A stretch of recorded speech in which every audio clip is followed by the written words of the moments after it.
এখন বলবেন মাননীয় সদস্য জনাব আন্দালিব রহমান পার্থ। 115 ভোলা 1। আপনার সময় 12 মিনিট। বিসমিল্লাহির রহমানির রহিম। মাননীয় স্পিকার, আপনাকে ধন্যবাদ। প্রথমেই আমি সমবেদনা জানাই বিএনপির মহাসচিব প্রয়াত নেতা খন্দকার দেলোয়ার হোসেন আজকে মারা গিয়েছেন, ওনার উপর, ওনার পরিবারের উপরে। আমি ধন্যবাদ জানাই সরকারকে যে জাপান আমাদের সবচেয়ে বড় দাতা গোষ্ঠীর মধ্যে অন্যতম, তার এই বিপদে তার পাশে দাঁড়িয়েছে, এই জন্য আন্তরিকভাবে আমি ধন্যবাদ জানাই। মাননীয় স্পিকার, কোন দেশের অর্থনীতি অনেকখানি ডিপেন্ড করে তার মিডল ক্লাস ফ্যামিলির উপরে, কত স্ট্রং তার middle class economy, middle class family দাঁড়ায়। স্লোলি বাট শিওরলি আমরা সেদিকে যাচ্ছিলাম, কিন্তু কোথা থেকে ঠিক 96-এর মতো এক দরবেশ এসে হাজির হলো। মাননীয় স্পিকার, এটাকে আইসোলেটেডলি করে দেখলে হবে না। আজ থেকে 3-4 বছর আগে যারা সেলফ ডিক্লেয়ার্ড ব্যাংক্রাপ্ট ছিল, আত্মস্বীকৃত দেউলিয়া, যারা নিউজ পেপারে বলেছিল 700 কোটি টাকা 800 কোটি টাকা লস, যাদের 1000 কোটি টাকা, বরং সেই দরবেশরা এই 2 বছরে ব্যাংকের টাকা শোধ করে আরো 10,000 কোটি টাকার মালিক হয়ে গিয়েছে এই দরবেশ এবং তার সাথে তাদের বিভিন্ন মুরিদ। আমি স্পষ্ট করে বলতে চাই, চোর কোন দলের না। একজন মাননীয় সংসদ সদস্য বললেন আমাদের দলের বা 4 দলীয় ঐক্যজোটের একজনের নাম, যদি সেও থাকে সবার বিচার হওয়া উচিত।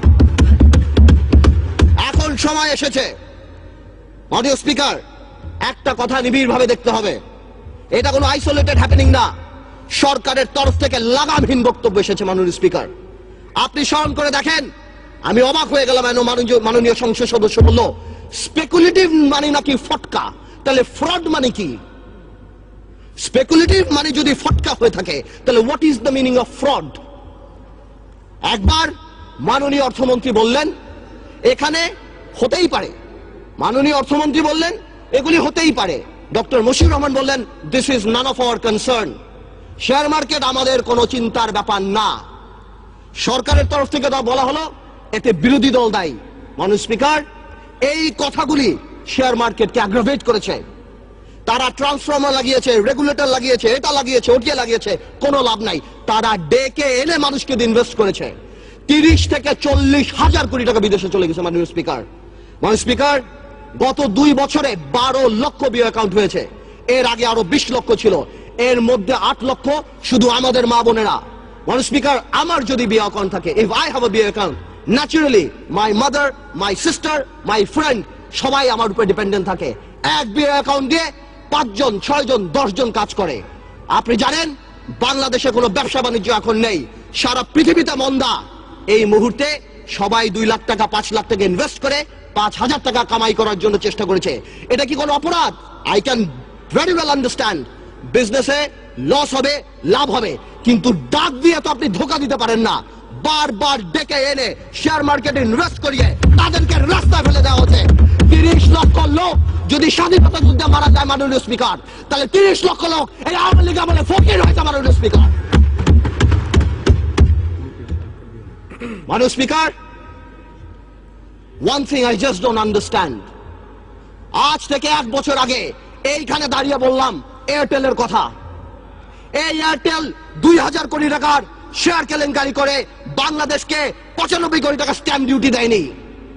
সারা বাংলাদেশ যখন বিদ্যুতের জন্য পাগল, এক আরবিতে 2,80,000 অ্যাপ্লিকেশন আছে বিদ্যুতের, 5 লক্ষ শুধু আছে বিভিন্ন কলকারখানা প্রতিষ্ঠান, বড় ছোট দালানের। 210টা টাওয়ারে নির্বিচ্ছিন্ন বিদ্যুৎ সংযোগ দেওয়া হচ্ছে এই এয়ারটেলকে। কেন মাননীয় স্পিকার, আমরা জানতে চাই। আমি জানি আমার এই কথায় এয়ারটেলের করাপশন বন্ধ হবে না, ইনভেস্টিগেশন হবে না, তবে the time has come. I want to urge the people of Bangladesh যে আপনারা এয়ারটেলকে প্রত্যাখ্যান করেন। যেই কোম্পানি ইস্ট ইন্ডিয়া কোম্পানির মতো এত কোটি কোটি টাকা ট্যাক্স ফাঁকি দিয়ে, স্ট্যাম্প ডিউটি ফাঁকি দিয়ে এই দেশে ব্যবসা বাণিজ্য করছে, তাদের ইন্টেনশন ভালো না।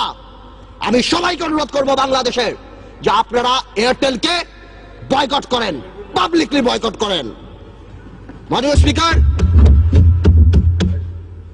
সন্ত্রাস, সন্ত্রাস আর পাওয়ার প্ল্যান্ট। একটা কথা আমি শুধু বলবো, একজন মাননীয় সংসদ সদস্য বললেন ইলেকট্রিসিটিতে নাকি দেশ প্রেগনেন্ট হয়ে গেছেন।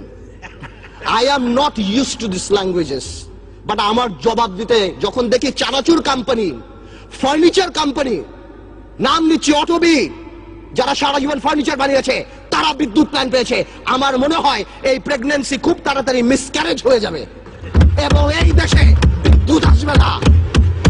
আমরা চাই, আমরা দেখতে চাই যাতে বিদ্যুৎ আসুক। আমি যদি দেখি গাধাকে দিয়ে ঘোড়ার রেস দৌড়ানো হচ্ছে, আমি জানি এই গাধা গন্তব্যে কোনোদিন পৌঁছাবে না। মাননীয় স্পিকার, ডক্টর ইউনূসকে নিয়ে কিছু কথা না বললেই নয়। মাননীয় speaker, I will not go into the details of the law. তবে অনেকেই বলে যে ল ইজ ইকুয়াল। এখানে অনেক বড় বড় কনস্টিটিউশনের বিজ্ঞ লোকেরা আছেন, তারা যদি থাকতেন আরো সুবিধা হতো। মাননীয় স্পিকার, যদিও পার্লামেন্ট বলে, সংবিধান বলে ল ইজ ইকুয়াল, বাট বাস্তবে কিন্তু ল ইজ নট ইকুয়াল। 111-এ দেখেছি অনেক বড় বড় নেতাদেরকে বিষ তেলে রাখা হয়েছে, কিন্তু দুই নেত্রীর জন্য আলাদা জেলখানা রাখা হয়েছে। এই পার্লামেন্টে আমি যা বলবো দ্যাট ইজ ইমিউন। ডিপ্লোম্যাটরা অনেক কিছু করে, ইমিউনিটি আছে। কিছু কিছু ক্ষেত্রে কিছু কিছু স্পেশাল মানুষের জন্য ল একটু কার্ভ করে যেতে পারে। Doctor Yunus, I can very well understand 65 বা 70 ইয়ার্স ওল্ড, বাট 80 বছরের রাষ্ট্রপতি যদি এত বড় বক্তব্য লিখতে পারে, 75 বা 70 বছরের ডক্টর ইউনূস আমি মনে করি গ্রামীণ ব্যাংকের এমডি পদে ভালোভাবেই থাকতে পারত। মাননীয় স্পিকার, ডক্টর ইউনূস বাংলাদেশের সম্পদ না পৃথিবীর সম্পদ।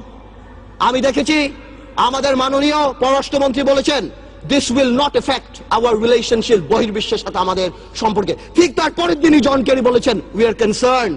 23 জন কংগ্রেসম্যান বলেছেন উই আর কনসার্নড। বহির্বিশ্ব ফোন উঠে ঝগড়া করবে না, এটা তাদের diplomatic language, that we are concerned, we are looking into the matter. Doctor Yunus আমাদের মতো না। আমার ফোনে সবচেয়ে বড় ভিআইপি ফোন করে জয়নাল আবেদিন ফারুক সাহেব, আর ডক্টর ইউনূসের ফোনে ফোন করে হিলারি ক্লিন্টন। মনে রাখতে হবে সে কোথায় উঠে গিয়েছেন। ডক্টর ইউনূসের এই ব্যাপারটা অ্যামিকেবলি সেটেল করা যেত। আই হ্যাভ উইটনেসড ইট। আমি নিজে দেখেছি বিবিসিতে হোয়াইট হাউস স্পোকসম্যান বলছে we are deeply concerned, this is Yunus allergy. আমি জানি অনেকে বলতে পারবে এটা আমাদের সার্বভৌমত্ব, আই ক্যান আন্ডারস্ট্যান্ড এটা আমাদের সার্বভৌমত্ব, কিছু একটা balance need to B ড্রন।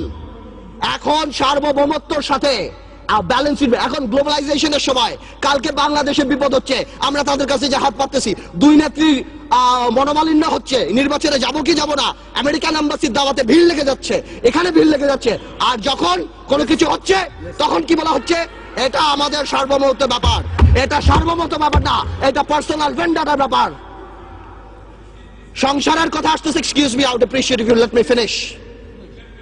Yes, please, uninterruptedly. Thank you. Understand it? Yes, you should know it. আমি আরেকটা কথা বলতে চাই, সন্ত্রাসের কথা আপনি বলেন, একটা চেইন অফ কমান্ড থাকতে হবে। যেই দেশের স্বরাষ্ট্র প্রতিমন্ত্রী শাহরুখ খানের কনসার্টে যে মাটিতে বসে, সেই দেশে কি হতে পারে, মান ইজ্জত কোথায় যায় আমাদের? A মন্ত্রী is not a person, a মন্ত্রী holds the flag. সেই মন্ত্রী আমাদের, সেইখানে স্বরাষ্ট্রমন্ত্রী যেই কাজ করে, এই দেশে এগুলি হতেই পারে। মাননীয় স্পিকার, অনেক কথা বলে অনেক কিছু শেষ করা যাবে না, তবে আমি এতটুকু বলতে চাই ডেমোক্রেসির সাথে গুড গভর্নেন্স থাকতে হবে, মোরালিটি থাকতে হবে। আপনি কল্পনা করতে পারেন মাননীয় স্পিকার, একজন অ্যাটর্নি জেনারেল ওই পদে বহাল থাকে, কিভাবে সে বসে বলে কে নোবেল প্রাইজ পাওয়া উচিত, কে নোবেল প্রাইজ পাওয়া উচিত না। এটা অসম্ভব। আমার দুঃখ হয়, আমার ভয় হয় যে মাননীয় অ্যাটর্নি জেনারেল যদি চাটুকারিতা করে আগামীতে ভবিষ্যৎ ল মিনিস্টার হওয়ার জন্য আমার বলার কিছু নাই, কিন্তু যদি তার বুদ্ধি এই হয়ে থাকে যে সন্তু লারমার প্রধানমন্ত্রী, হ্যাঁ, কে পাক না পাক that is not our concern, কিন্তু ফোরামটাকে ডক্টর ইউনূসের পাওয়া উচিত ছিল না, এই বুদ্ধি যদি অ্যাটর্নি জেনারেলের হয়ে থাকে, তাহলে আমি শঙ্কিত যে বাংলাদেশের জুডিশিয়ারি কোন দিকে যাচ্ছে। মাননীয় স্পিকার, আমাদের সবার কিছু কিছু ব্যাপারে একটা ন্যাশনাল কনসেনসাস হওয়া উচিত। নতুন প্রজন্মের রাজনীতিবিদ হিসাবে আমি এতটুকু ক্লিয়ার করে বলতে চাই, শেয়ার মার্কেট আওয়ামী লীগ বা বিএনপির প্রবলেম না। আমরা চাই এটা খোলাসা হোক। কেন এতদিন রিপোর্ট আসছে না? আমরা জানতে চাই যারা সেলফ ডিক্লেয়ার্ড ব্যাংকরাপ্ট ছিল তারা কিভাবে 30-40 হাজার কোটি টাকা আছে। আমাদের টেলিফোন যদি ট্যাপ করা হয়, আমরা জানতে চাই সেই দরবেশা সেই মুরিদদের টেলিফোন কেন ট্যাপ করা হয় না, আমরা জানতে পাই ফোনগুলি কোথায় যায়। এবং আপনি সমন্বয়হীনতার ব্যাপার দেখেন, সরকার যখন বলে ডাইরেক্টলি এর মধ্যে বিরোধী দল ইনভলভ, ঠিক সেই মুহূর্তে আমাদের মোস্তফা কামাল সাহেব যে অর্থনীতি মন্ত্রণালয়ের সংসদীয় কমিটির চেয়ারম্যান, সে ডাইরেক্টলি বলে আমার কাছে তেমন কোনো ইনফরমেশন নাই, আমি তো জানি না। What a mockery! এটা প্রধানমন্ত্রী রাজনৈতিক স্টেটমেন্ট দিয়েছে, উনি ইনফরমেশন দিবে কিভাবে? মাননীয় স্পিকার, প্রথম আলোতে দেখলাম ওনার কোম্পানির 10 টাকা শেয়ার নাকি 290 টাকা হয়েছে। উনি মাশাআল্লাহ 1200 কোটি টাকা কামিয়েছেন, আলহামদুলিল্লাহ। এই টাকা দিয়ে করবে কি? 1200 কোটি টাকা দিয়ে বানিয়েছেন। এই সমন্বয়হীনতার অভাব, বারবার যে কোনো কাজে ডিউ ডিলিজেন্স ছাড়া বিরোধী দলের উপরে আঙ্গুল উঠিয়ে দেওয়া আর শুধুমাত্র বলা এখানে করাপশন, এখানে করাপশন, হাজার হাজার। আজকে শেয়ার মার্কেট আবার ফল করেছে, ডেকে এনে ফল করায়। মাননীয় স্পিকার, আমি আরেকটু সময় নেব আমার এলাকা নিয়ে কিছু কথা না বললেই না। মাননীয় স্পিকার, আমার ভোলা নিয়ে আমি এর আগেও বলেছি, আপনাকে 2 মিনিট সময় বাড়িয়ে দেওয়া হয়েছে, বলুন। থ্যাংক ইউ মাননীয় স্পিকার। আমার ভোলা নিয়ে আমি কিছু কথা বলিনি। আমার ভোলার নদী ভাঙনের একটা বিরাট প্রবলেম দেখা যাচ্ছে মাননীয় স্পিকার। আমি দেখছি আমাদের 15 কোটি টাকা অফকোর্স ফান্ড দিয়েছে এলজিএডি মন্ত্রণালয়, অন্যভাবে কিছু কাজ হচ্ছে, কিন্তু এই কাজ করে কোনো লাভ হবে না আমার ভোলাতে। আমার ভোলা ইভেন্চুয়ালি থাকবে না। আমি আপনার সাথে কথা বলছি, এই মুহূর্তে ভোলা 5 ফিট 10 ফিট ভেঙে গিয়েছে। আজকে যদি এখানে মাননীয় সংসদ সদস্য তোফায়েল আহমেদ সাহেব থাকতেন, অবশ্যই সে আমার সাথে একমত হতেন। আমাদের সবার দায়িত্ব ভোলার জন্য কিছু কাজ করা। ভোলাতে অনেক ইনফ্রাস্ট্রাকচার আছে, ভোলাতে অনেক গ্যাস আছে, অনেক অপরচুনিটি আছে কাজ করার। আমি আপনার মাধ্যমে সরকারের কাছে অনুরোধ করতে চাই যে আমাদের ভোলাকে বাঁচানো উচিত, নদী ভাঙন নিয়ে কিছু কাজ করা উচিত। আমি আরেকটু অল্প সময় নেব মাননীয় স্পিকার। ন্যাশনাল কনসেনসাস বা একটা ন্যাশনাল ফোরাম, এই ব্যাপারে আমি যে কথা বলছিলাম, আমরা নতুন প্রজন্ম দেখতে চাই মাননীয় স্পিকার। কিছু কিছু ক্ষেত্রে কিছু কিছু কালপিট, আপনারা যদি সরকার দলীয় সংসদ সদস্য যদি মনে করে যে আমাদের 2-1 জনের নাম বলে, হাওয়া ভবনের নাম বলে, এগুলি তারা পার পেয়ে যাবে না। একটা হাওয়া ভবন যদি থেকে থাকে, এই আমলে শত শত মুশকিল আসান সেন্টার বের হয়েছে মাননীয় স্পিকার। আপনি যদি সেখানে যান, আপনার মুশকিল আসান হয়ে যাবে মাননীয় স্পিকার। আপনি দরবেশের মুরিদ হবেন, আপনাকে ভূ দিবে, 2000 কোটি টাকা মালিক হয়ে যাবেন। শত শত লোকসানের কোম্পানি, জিএমজির মতো কোম্পানি, ওয়েস্টিনের মতো কোম্পানি আপনি নিয়ে যাবেন 20 কোটি টাকাকে বিলিং ভ্যালুতে বড় করে আপনি শেষ করে দিবেন। আপনি হঠাৎ রাতারাতি 40 কোটি টাকার মালিক হয়ে যাবেন। সর্বশেষ আমি একটা কথা বলবো, আমি সরকারকে আন্তরিকভাবে ধন্যবাদ জানাই যে সরকার এই দরবেশ বাবাকে বাংলাদেশের অর্থমন্ত্রী বানায় নাই। যদি বানাতো, দেশটার প্লেসমেন্ট শেয়ার বের করে, দেশটার বুক বিল্ডিং বের করে এখন মার্কেটে বিক্রি করে দিত। আপনাকে ধন্যবাদ মাননীয় স্পিকার।